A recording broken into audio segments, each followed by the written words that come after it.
Le 13 juin. Depuis hier soir à 18h, j'ai la vision d'un cœur resplendissant.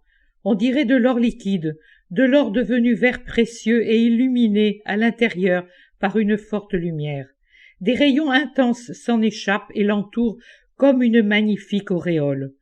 Ce cœur bat impétueusement, comme lorsqu'une émotion ou quelque sentiment profond le bouleverse. En lettres d'un or encore plus éclatant et plus clair, on lit à l'intérieur le sigle IHS.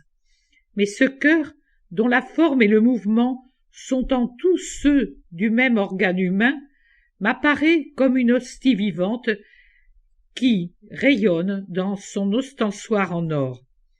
En effet, les éclairs lancés par les rayons l'arrondissent, pour ainsi dire, dans sa pointe, et tout spécialement parce que, là où s'inscrit le sigle saint, il semble y avoir une grande hostie très lumineuse qui vit dans la chair, lumineuse elle aussi, du cœur divin, comme si elle était l'âme de ce cœur béni.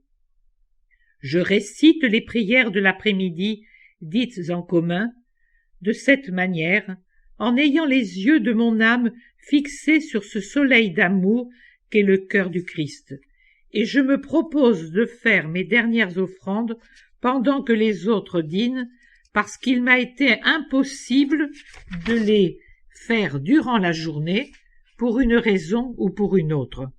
Mais à peine étais-je seul que pendant que j'enlevais les livres et les travaux posés sur mon lit pour m'y mettre, je fus soudainement prise par une attaque cardiaque si forte que j'ai bien cru partir dans l'autre monde, et je ne pouvais rien faire, sinon dire à Jésus « Prends cette souffrance que tu me donnes à la place de celle que j'avais, moi, l'intention de te donner. » J'ai souffert ainsi des heures durant.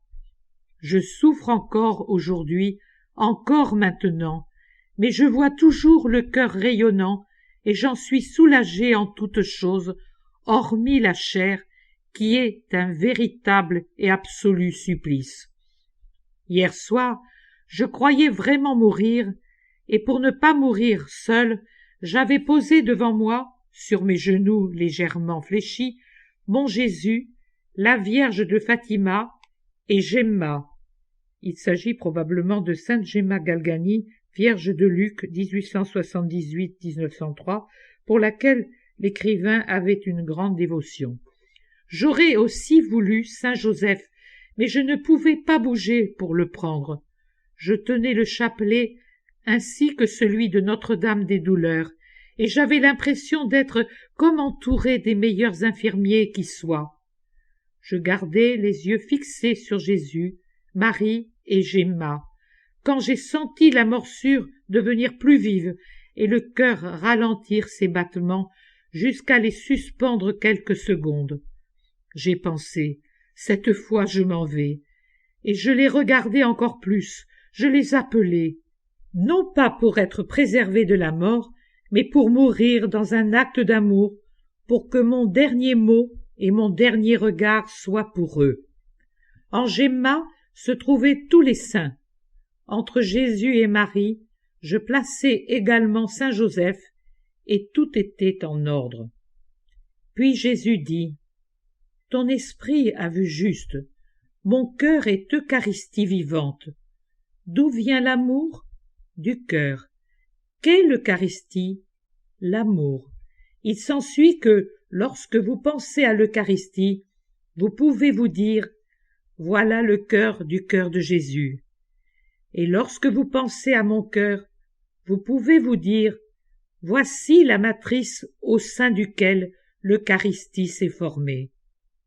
Mon cœur, c'est l'hostie qui s'est immolée même au-delà de la mort, voulant être rompue même après avoir tout souffert pour être non seulement martyrisée par la trahison, l'abandon et la torture, mais aussi offensée au-delà de la vie pour livrer les dernières gouttes qui se trouvaient encore dans les cachettes d'un martyr saigné à mort. L'hostie a été hostie quand elle n'était encore que pensée, et elle devint chose pour être hostie. Je ne t'en dis pas plus, car tu ne peux écrire davantage. Aime mon cœur de tout ton cœur, jusqu'à son dernier battement. Parmi les tortures de sa maladie, que ton cœur amoureux m'aime moi, qui suis le cœur de Dieu.